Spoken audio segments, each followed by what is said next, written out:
I was just 12 years old when my whole life changed, and I didn't even know it. That morning, my mom packed my little bag with folded clothes and a pair of new sandals. She smiled like everything was normal.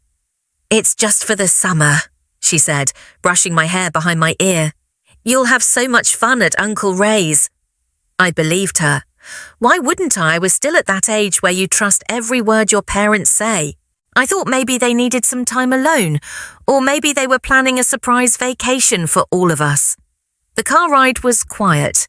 My dad kept his eyes on the road the entire time. He didn't turn on the radio, didn't say much. When I asked if we'd go to the beach when I got back, he just mumbled something like, "We'll see." My mum glanced at him and then gave me a tight smile. Looking back now, I can't believe I didn't notice the tension in the air. But I was just a kid, too young to read between the lines.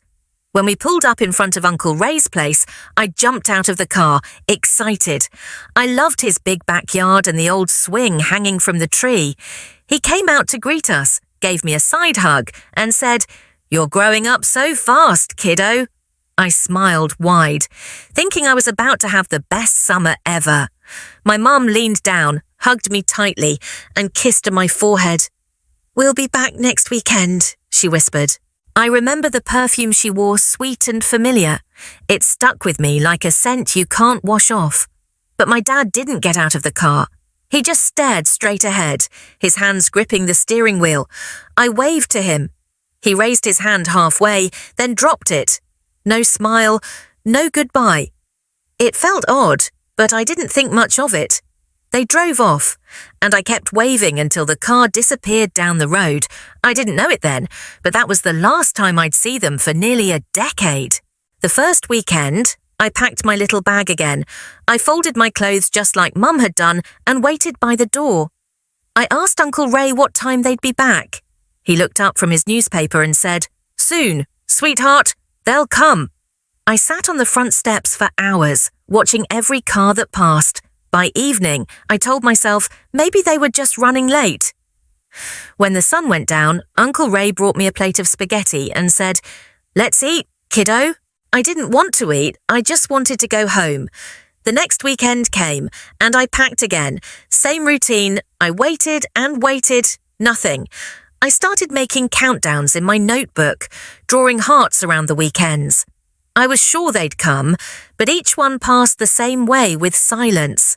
At school, when kids asked about my parents, I smiled like nothing was wrong. "They're just really busy with work," I said. "Mum's got a new promotion, and Dad's travelling a lot."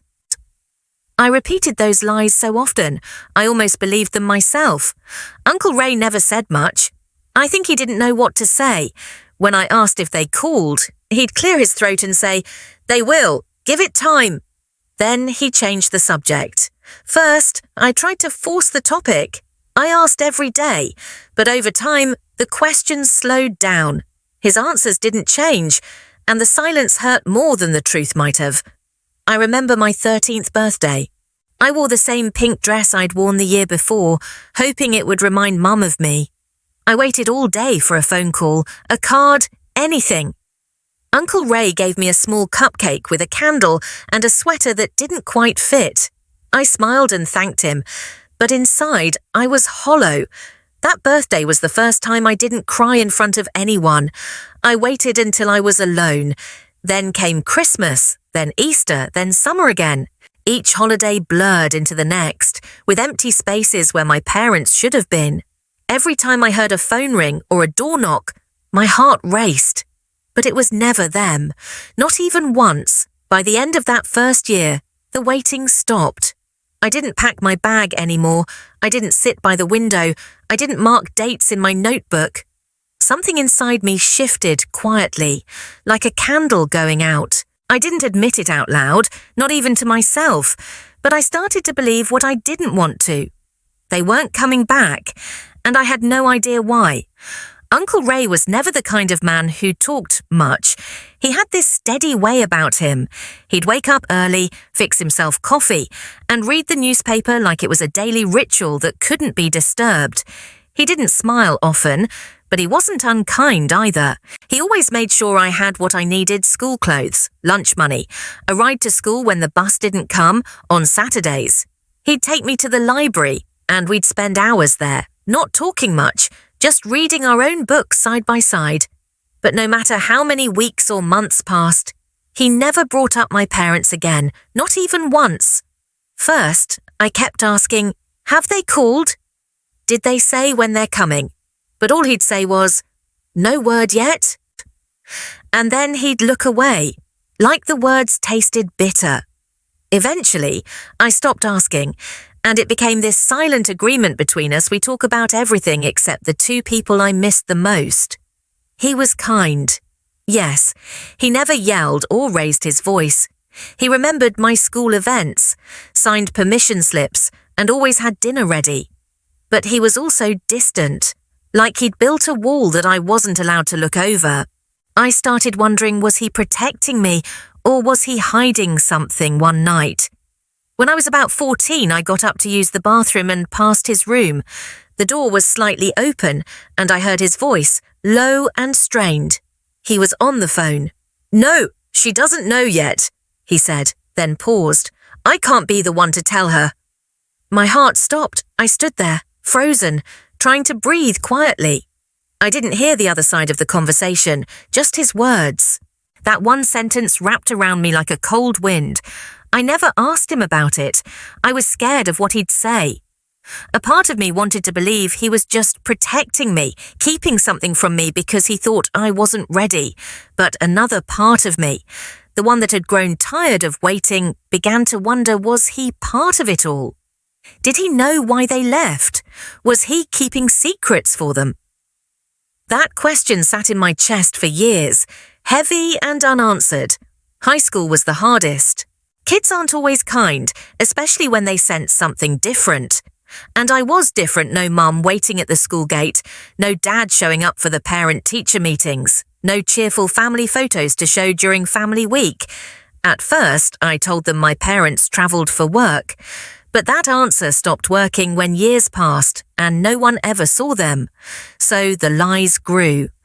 I told one girl that my parents were missionaries overseas, somewhere deep in Africa, helping people. They don't always have signal, I'd say, pretending to laugh like it was no big deal.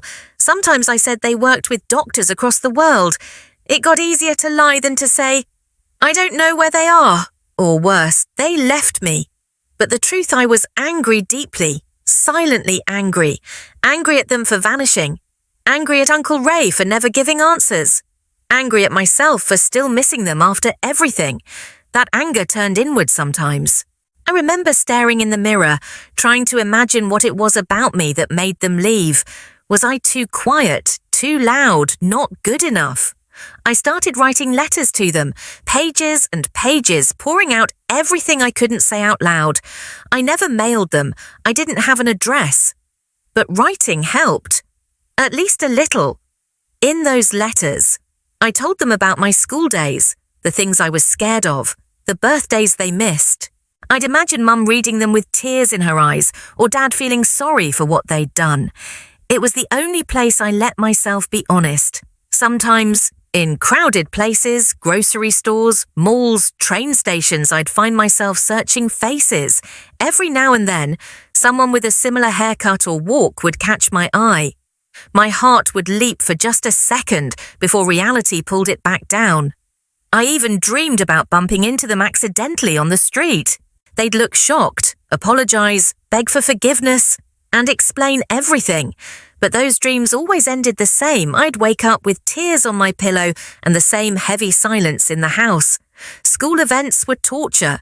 Watching kids run into their mother's arms with handmade cards, or seeing fathers pick up their children with proud smiles. I'd just stand in the background, clapping politely, pretending I didn't care. But I did. I cared deeply. Every hug I didn't get. Every lunch I ate alone. Every time a teacher asked, "Will your parents be attending?" Those moments left little cracks in me, cracks that no one could see, not even Uncle Ray. And so I learned to pretend to smile, to nod, to act like I had it all together. But inside, I was just a kid waiting for someone to come back and explain why I'd been left behind. Getting that scholarship felt like the first breath of air after years of drowning in silence. I still remember the envelope trembling in my hands, the words on the page blurry because my eyes filled with tears before I could even finish reading it. It wasn't just about getting into college, it was about finally stepping into a life I could claim as my own, a life that I had built.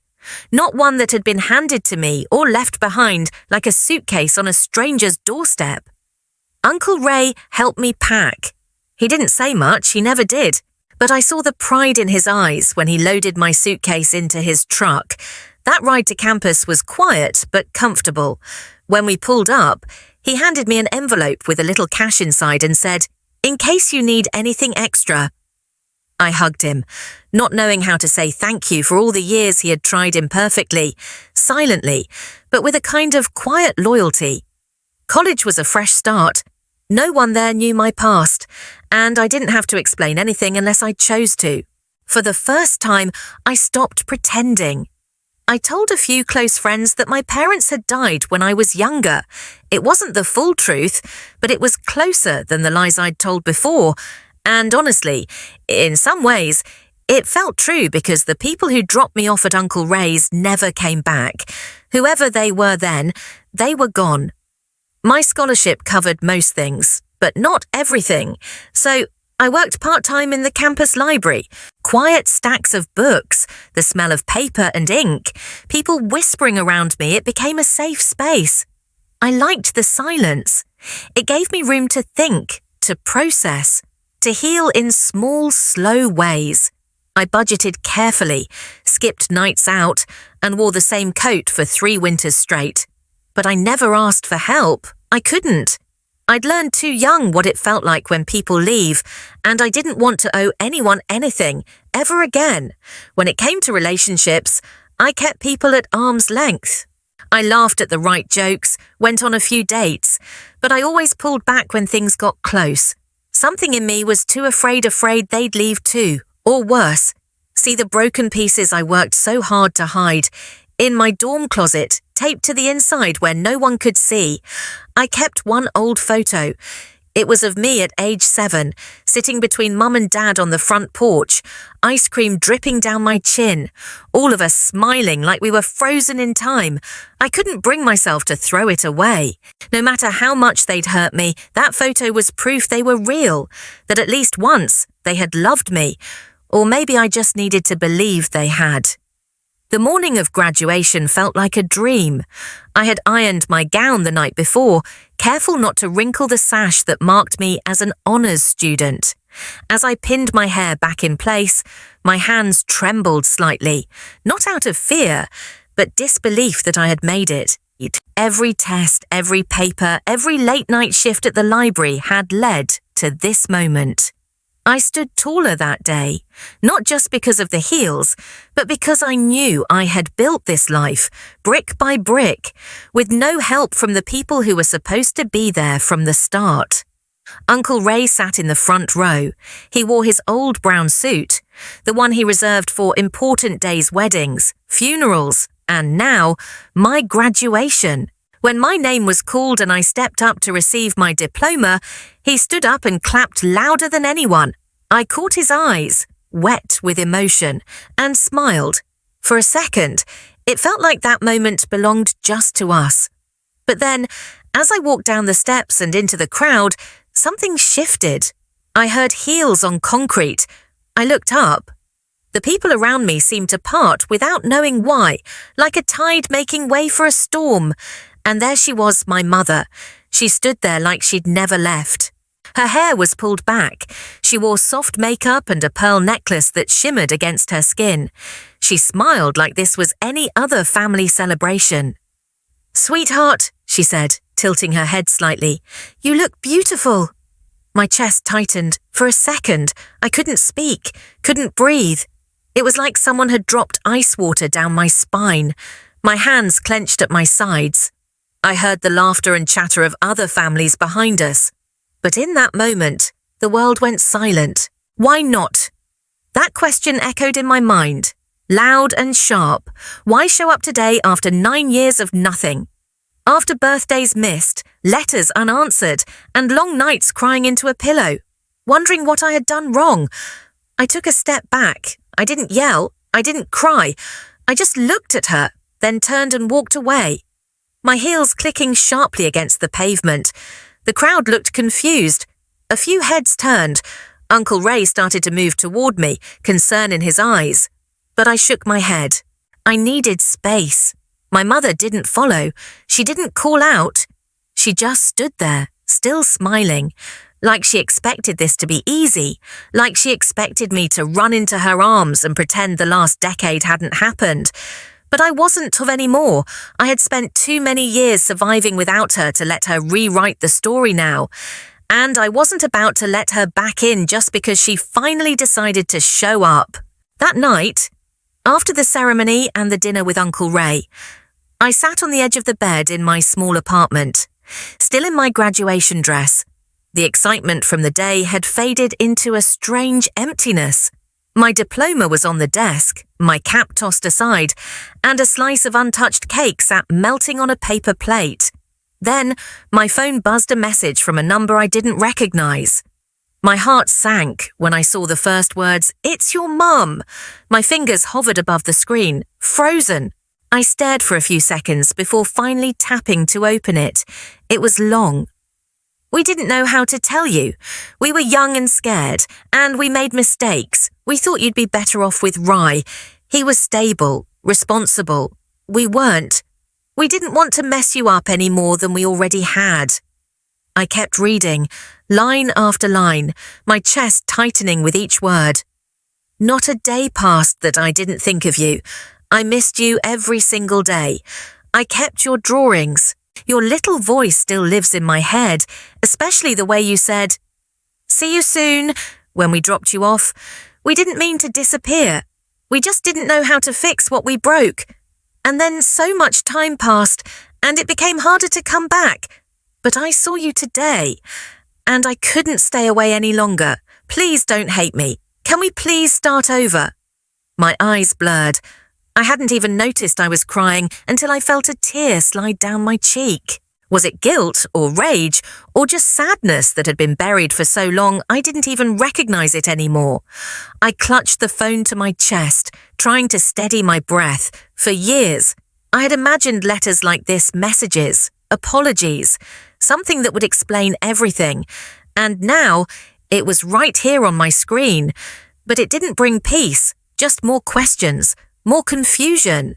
The little girl inside me wanted to scream, to hug her, to ask her where she'd been. But the woman I had become strong, guarded, scarred, wasn't ready. Not yet. Maybe not ever. The next morning, I agreed to meet her. I picked the diner near campus, not too crowded, not too quiet. It had these red vinyl booths and smelled like burnt coffee and syrup, the kind of place where serious conversations felt a little less heavy. She was already there when I arrived, sitting near the window.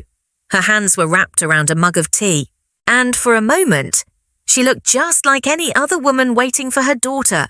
But this wasn't just any meeting. This was 9 years of silence sitting between us. I slid into the booth across from her. She looked up, eyes red and puffy. "I wasn't sure you'd come," she said softly.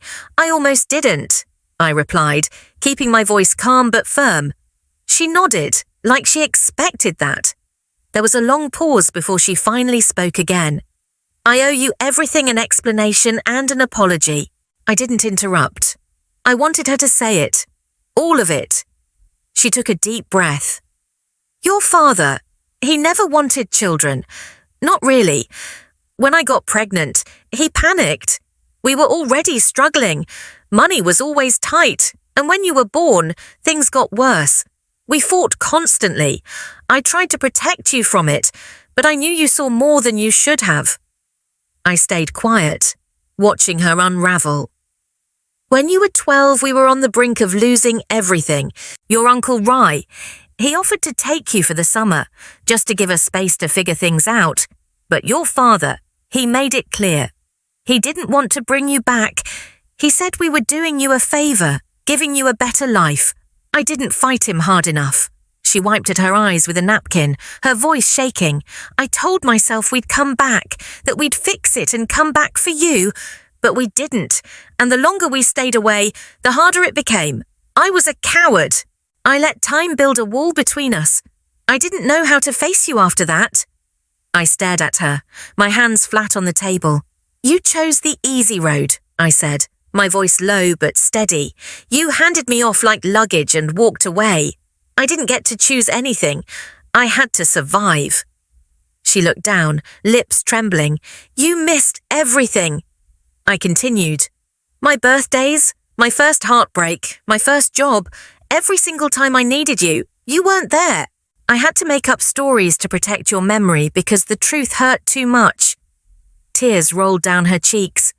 I am so sorry, she whispered. I nodded slowly. I know, but sorry doesn't change the past. She reached across the table, but I didn't move. Some wounds run too deep for a quick fix, and some truths arrive far too late. That night, after the diner, I sat in my small apartment, the quiet weighing down on me. My graduation photo was framed on the wall, the one with me in my cap and gown, smiling next to Uncle Ray. My parents weren't in it. They weren't even a thought in that moment. I stared at the photo for what felt like hours, my mind racing. I had heard her words, all the reasons, all the excuses. I had felt her tears, seen her regret. But I couldn't shake the feeling of abandonment. How could I? I had spent my entire life without them, forging my own path in the world. Was this what healing was? Was forgiveness the answer? Or was I just expected to let go of all the anger and pain because she said sorry, because she was finally ready to show up? I picked up my phone. Her message was still on the screen, the words still echoing in my head. Can we please start over? But something inside me resisted. I couldn't erase the years I'd spent surviving on my own, the years Uncle Ray had been both my guardian and my hero. He had been the one who put in the work, the one who cared for me when I had no one else. I started typing slowly, feeling each letter as if it was a decision I might regret. You may be my mother, but he raised me. I paused, my thumb hovering over the send button. For a moment, I thought about adding more, about explaining everything that had been building inside of me for years. But I didn't. There were no words that could make her understand what it had been like. She wasn't here for any of it. I attached a photo of my diploma to the message, just me, standing proudly with Uncle Ray, the only family I had truly known. I hit send, and then I sat back, staring at the screen, waiting for a response I didn't need because, in my heart, I had already made my choice.